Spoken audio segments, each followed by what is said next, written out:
so he doesn't like to travel too much. Exactly. I think he lucked out, though, with the storm. Yeah, he said, here, you go. How'd you get into this crazy business? Oh, a very indirect path through, you know, I was a state and national prosecutor after, and also worked in a large international law firm, but all mostly domestic litigation, but a real concentration on appellate law. And then I saw the posting for the Chief of Appeals slot with the ICTR and applied, and you know, it took a long time, but I think the conversations that the prosecutor and the deputy prosecutor and I had were really fruitful, and we hit it off, and so it seemed like a natural fit at the right time. As the, you know, at the ICTR, all of our appeals work is really taking off right now. It's their most intensive period. So I think he really wanted someone who had some, you know, strong knowledge of appellate law, some background with management, and you know, a real commitment to doing it. So it just seemed like a good fit right at the right time. How much were you into the international criminal law aspect of this? Well, not a lot, no. One thing that we talked about was, you know, the interrelationship between some of the concepts on the domestic side and that I was familiar with our criminal practice, and the commonalities with the ICTR practice and jurisprudence, both in terms of the rules of appellate procedure, but also the substantive concepts as well. So I think we've been able to make them relate. And one thing I did when I first got on, and it was one of the proposals I had for the prosecutor before I started, was that there wasn't an internal digest or compendium of all the jurisprudence from the ICTR appeals chamber. Right. And I've found in my past practice that I've done that at various points when I've been managing divisions with the specialized practice, is to really make sure, first and foremost, you have easy access to law and you get up to speed. So one of the first things I've done since I've been there in November was put together that digest. So I've reviewed all, you know, and compiled all of the jurisprudence into something that's very practice-oriented, not an academic approach, but much more practice-oriented, and an internal manual that we've been using, or digest that we've been using since about January. That's really helped. I mean, it helped me personally, but also I think it's helped improving the substance of our briefs, right, and really identifying issues for development of law and stuff. What's your background? Where'd you go to law school? George Washington. George Washington. Yeah. And you're originally from where? New Bedford, Massachusetts. Okay. So New Bedford, Massachusetts, and find yourself at George Washington, and all of a sudden. Yeah. So therefore, you're Boston. Well, not all of a sudden. It's been a while since I graduated law school. Me too. And then what's the career path after that? You graduated George Washington? Well, yeah, I went from George Washington. I did a clerkship in Massachusetts with the U.S. District Court for Judge Skinner. I did 2 years as a special assistant U.S. attorney in San Francisco. I came back. I did 8 years in a private practice. First at a boutique Boston law firm, Warner Stackpole, that I became a partner there, and then we merged with Kirkpatrick and Lockhart, and I was an equity partner there and chair of the litigation department. Maybe it was 9-10 years, and then I decided, you know, I really wanted to get back into doing less of the business client stuff and really more on the work. And I applied for a position with the Massachusetts Attorney General's office in the appeals division, where they did primarily, you know, appellate work, a lot of briefing. Because when I was in private practice, I had done a good number of appeals, and I liked them. I liked the fact that there was a record, and you applied the record, and you argued them, and you get into the substantive law and the development of law. So I sought that out when I went to the Attorney General's office, and I did that for about 3 years, and then I became what's called the appeals coordinator for all of the state agencies who wanted to appeal, as well as, you know, just coordinating any of our functions before the intermediate courts and the Supreme Court of Massachusetts, as well as we had a good number of cases in federal court too.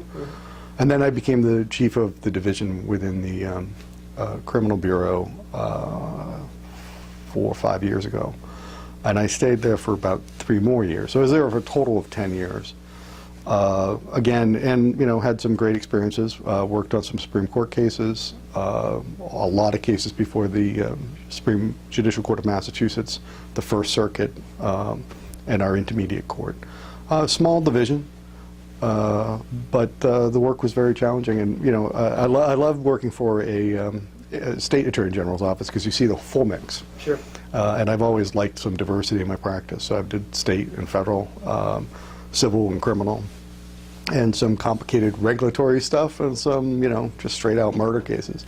So all very interesting. And then after 10 years, I started thinking about the next step, where to go. And so I had applied to the ICTR, been interviewed in Arusha, and it takes a long time. And then I didn't hear anything, so I thought it was sort of done, over and out. So I had just accepted a job with the, again, going back to the Department of Justice in Washington, and was just preparing. I had resigned, and I was ready to start making the move to Washington. And I got a call from the ICTR to see if I was still interested. So I went out to The Hague, and then things happened pretty fast right after that. I returned to DOJ for only 30 or 60 days, and then decided it was once in a lifetime opportunity, so I should do it. Yeah. How was it set up? When Hassan Jallo commences a prosecution, by the way, this is more of an educational thing, and they go through the trial process, and then there is ultimately conviction, judgment, and then there's an appeal. Is that where your office kicks in? Well, yeah, strictly speaking. We obviously get involved in a lot of different things at the trial stage. Right. There's matters that come up in cases where, my division would get involved in trying to posture the case for an appeal. For instance, we're very much involved, although we have two different divisions, the trial division and the appeals division, we work collaboratively. So my counterpart in the trial division, Richard Karajisi, is he and I coordinate pretty closely, and we also all meet and talk to the prosecutor. So we're both aware of what each other is doing. And we try to get involved, for instance, on indictment reviews from the very beginning of a case in terms of how it's charged, how it's structured. And we've been coordinating internally on coming up with a new model. That's one of the first things I noticed when I was there, that I'm used to a certain way of charging, and I thought we could improve some of the clarity and avoid some of the pleading issues that we've encountered in the past by kind of revisiting or restructuring the briefs. Not substantively, but just the structure. Making sure that the prosecution's theory of the case is spelled out right at the beginning and is clear from the indictment on. And that sets the tone for the case. I think what we had in the past, the practice was a little more rigid, and it didn't tell the story. It was a little more piecemeal. The facts were separated and paired to the charges. We took it and put all the narrative facts, the substantive facts, up front, so you get the full story right up front, and then you incorporate by reference into specific charges and identifying very clearly the modes of liability. So that's one example, but we're also involved on a lot of trial issues, on questions for certification for appeal. We certainly review all of those and give some guidance on that. Also just on unusual evidentiary or procedural issues that arise in the course of a case. We have a very open dialogue on those things. My division also has been taking primary responsibility for the referral of cases to Rwanda and other jurisdictions. We've also been taking an increasing role in the preservation of evidence proceedings under Rule 71bis. Apart from, in addition to all that, then yes, on the appeal. So when a case comes to, is heading toward judgment, we prepare for that appeal. Another thing I've instituted since I've been there is the use of appeal readiness reports. So when a case is submitted at the trial stage through closing briefs and argument, it's often a delay of several months before you get the judgment. We're actively working on that case, and we've also used our staffing ability to try to put some of the people who are on the trial of the case on the appeal. So they work as part of a team on that case, and we get the benefit of their knowledge, maybe the case manager or several of the leading trial attorneys. And during that gap period from the submission of the case to the entry of judgment, our teams are actively reviewing the record, summarizing the key evidence, identifying potential issues, and paramountly making sure that all of our disclosures have been taken care of and for our Rule 68 and other disclosure obligations. So even before the judgment comes down, we have comprehensive analysis and summaries and narratives prepared. Then when the judgment comes down, we quickly shift into our advisory role in terms of advising the prosecutor about the prospects for appeal, whether we think an appeal is warranted or not warranted, and explaining essentially our recommendations on that.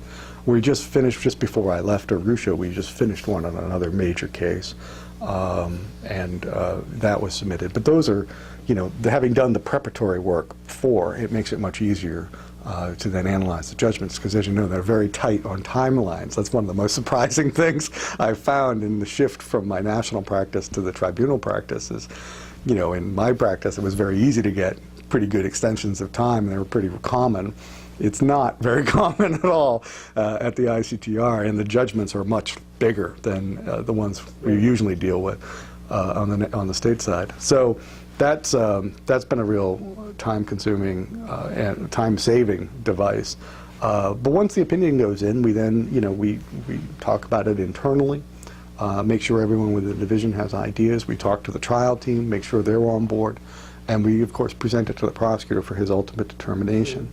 Once that's done, then we, along with that opinion, if we decide to appeal, if the recommendation is to appeal, we draft the notice of appeal. So the prosecutor can see that, and if he agrees, he can just sign off on it, and then we file it.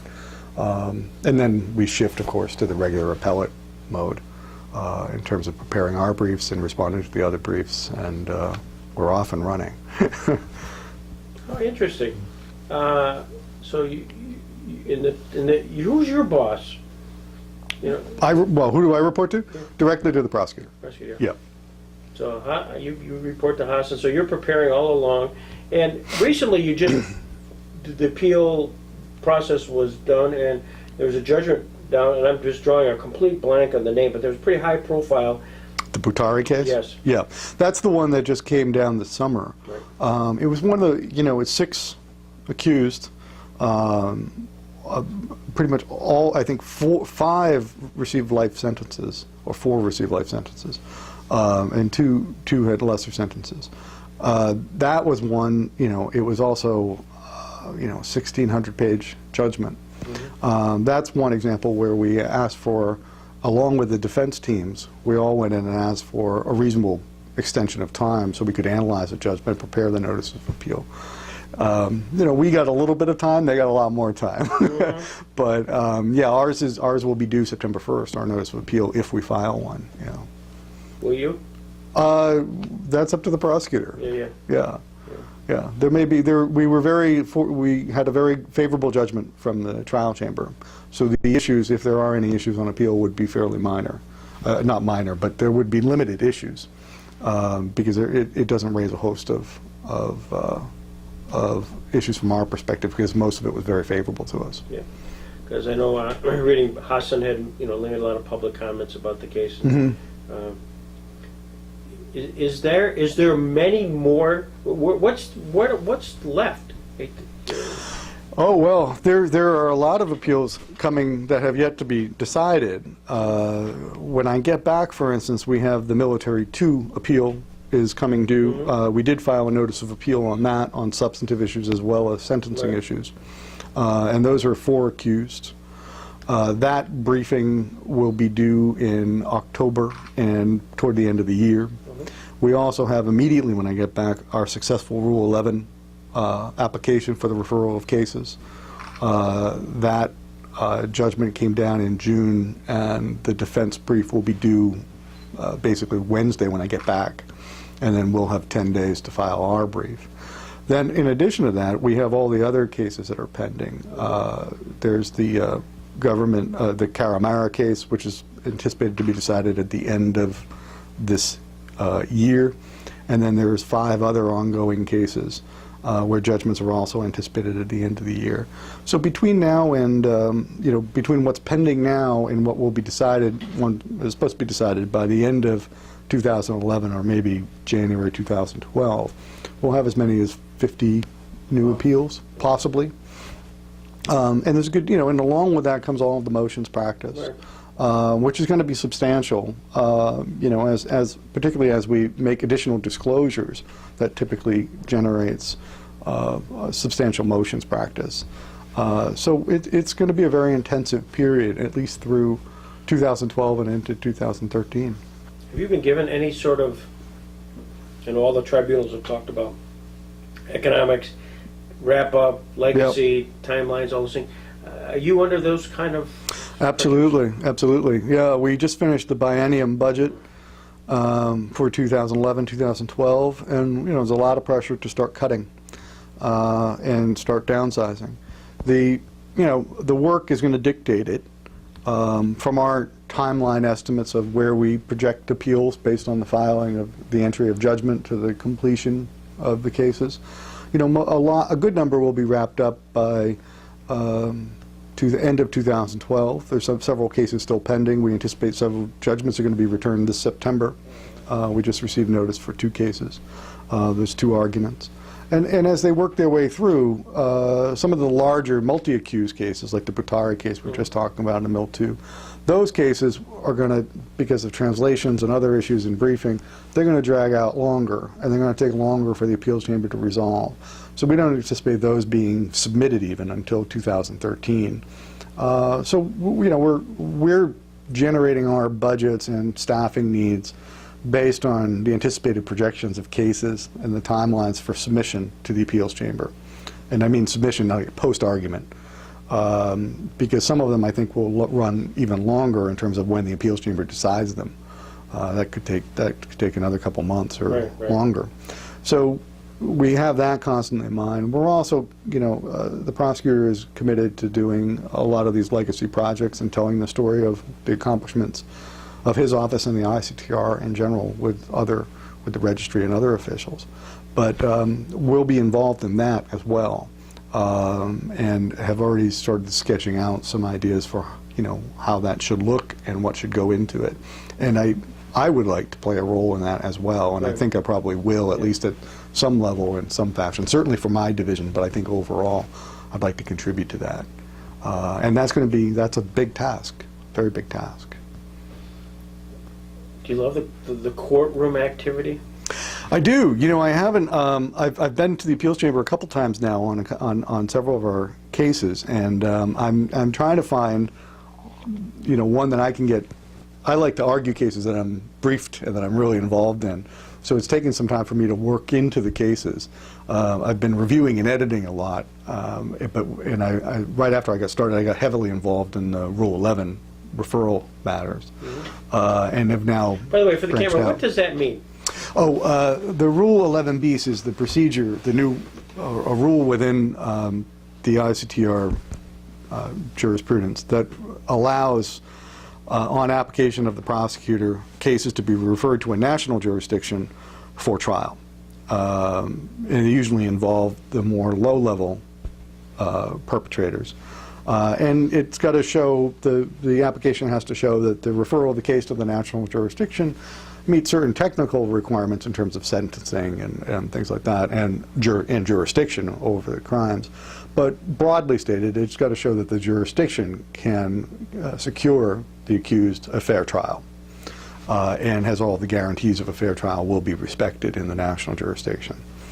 In the most recent proceedings, about 4 years ago, several applications were filed by the prosecutor to refer cases to Rwanda, and they were rejected by the referral chambers who were assigned to those cases, and then that denial of those applications was affirmed on appeal to the appeals chamber.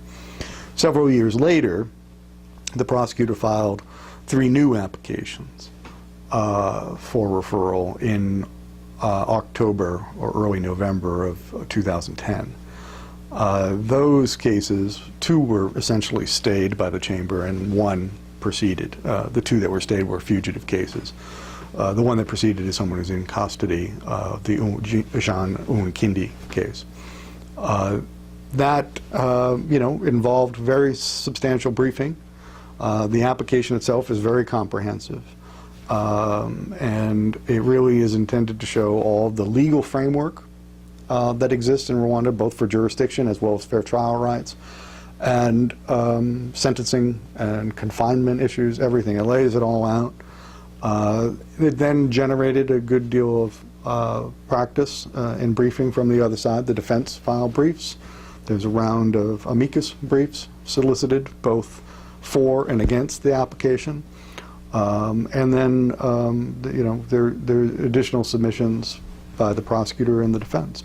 So it took a good deal of time to work out, and we just got the decision in June, and now we're on the appellate track.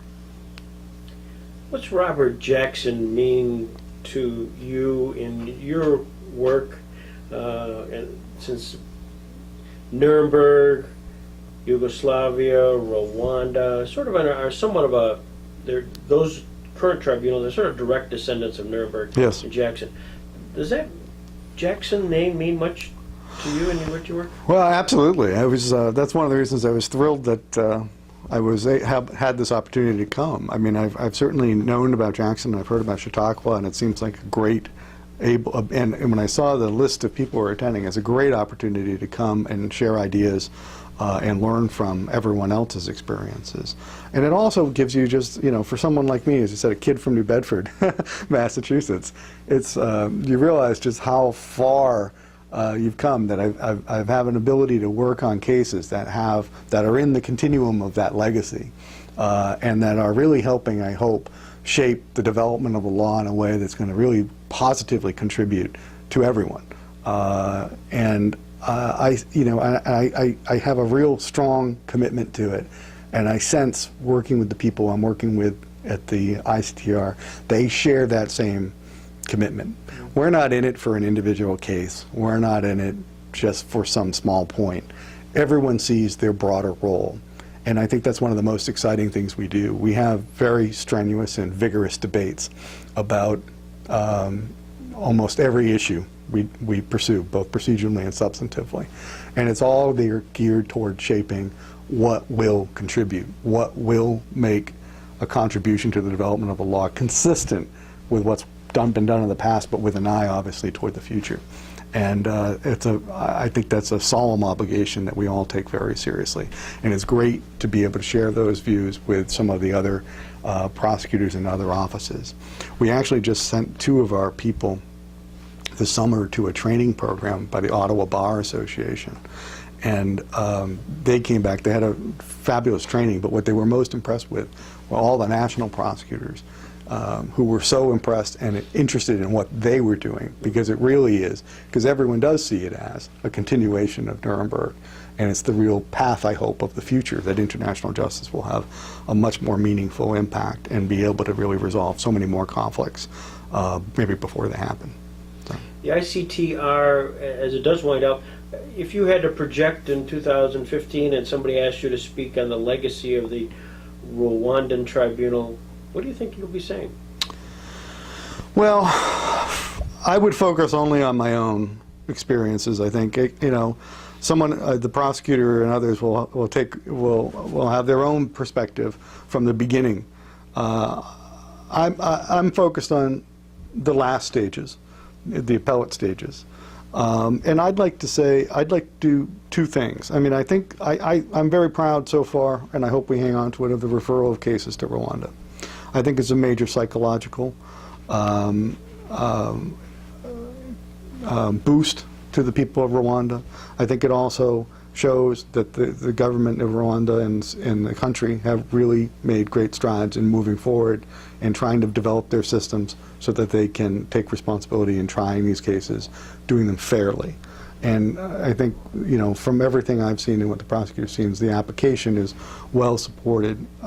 They really have reformed a lot of their institutions, and I have a genuine sense that they're fully committed to doing justice in these cases. And I think if that happens, that is a great legacy, because it should be what the goal is, restoring restoring the ability to the national government to take responsibility and to enforce the law consistently and fairly. The other big one, I think, is, I'd like to see a greater role for victims in the jurisprudence at the ICTR. And again, there too, we're trying to make some strides. I've talked to some victims groups about the possibility of an amicus filing in some of the cases on where the sentences seem, I think, a little low or not commensurate with the gravity of the offenses. And that's another possibility. But even if we don't, it's not, again, impacting the individual case. It's more clarifying what is the procedure, what are the opportunities for victims to express their views on sentencings, and to have a role in that process. I think there's a lot of the other tribunals have specific rules on that and procedures for allowing input from victims, and I think we need to do more on that. I'd like to see some lasting legacy there. But those would be two contributions I hope we can make. They're on my mind right now, but I'm sure there'll be others. But over and above, it's a wonderful way of bringing people from all around the world together to work toward a common goal, and that in itself is a huge accomplishment.